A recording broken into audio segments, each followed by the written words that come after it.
Hey, this is David Bush. Thanks for taking a few minutes out of your busy schedule to learn a little bit more about my recent single release Sunday afternoon.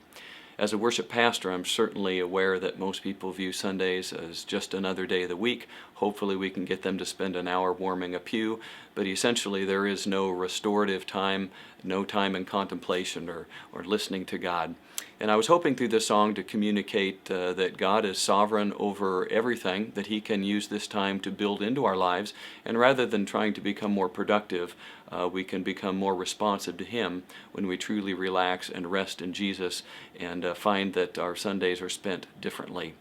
You know, I had the opportunity to give a concert recently with Northern Ireland's Rend Collective Experiment and Jess Anderson, and I have some outtakes from that concert and the performance of this song Sunday afternoon I'd like to show you. And then we're going to go on to an Iowa farm and do a little bit of an object lesson. So I'll give them all away. I give them away. It's a beautiful Sunday afternoon. Another Monday should be here soon. So I'm not gonna waste the time away. No, I'm gonna pray that a glorious Sunday spent with you will remind me to change my point of view and rest in the one who knows the way. Carry me away.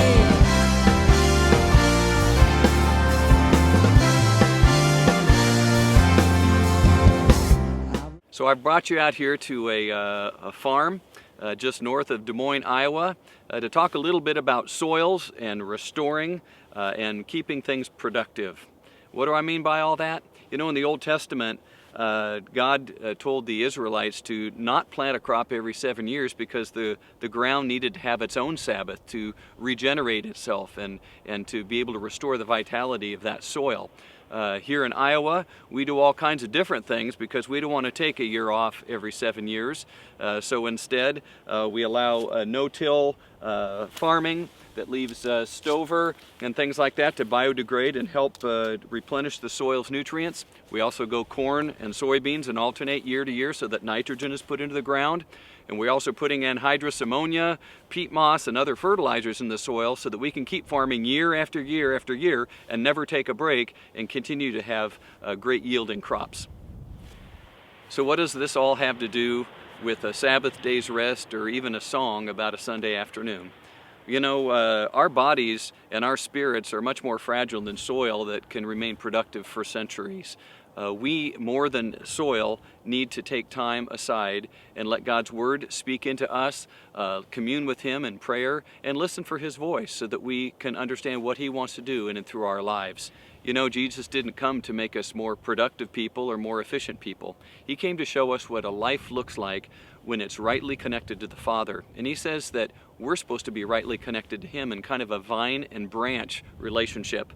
We can do nothing apart from Him. So we need to take time to listen, to slow down, to hear His voice, and receive His instruction for the week ahead. What better way to do that than to spend Sunday morning with the brethren and focusing on Him in church, and to spend Sunday afternoon just enjoying His presence, resting and restoring our bodies so that we'll be ready to hear His voice and do what He wants us to do for the busy week ahead. So it's my hope that a song Sunday afternoon can be a joyous reminder about God's Sabbath rest He wants to bring into our lives. Maybe it's Sunday afternoon, maybe it's not. But if your listeners are like me, they need to find more time to spend alone with God, to listen to His voice, so we can understand what He wants us to do for His kingdom throughout our week. God bless, and thanks for your time.